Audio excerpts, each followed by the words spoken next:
February 20, 2025 sa Pasig City. Makikita ang kumpol ng mga binatilyong naglalakad sa gilid ng ilog malapit sa isang paaralan.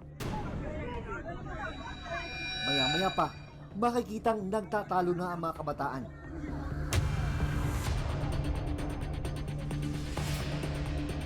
Hanggang mauwi ito sa suntukan. Isang estudyante ang halos humampas na sa pader ng ilog nang mahatak at maitulak sa nangyayaring rambulan. Pero nang mahawakan ng kalaban,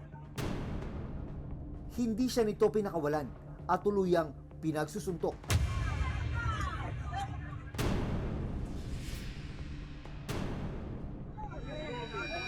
Ilang sandali pa, ang binatilyong nakasuot ng PE uniform may dugo na sa kanyang tiyan. Ang binatilyo nasaksak na pala habang kinukuyog ng iba pang kaeskwela.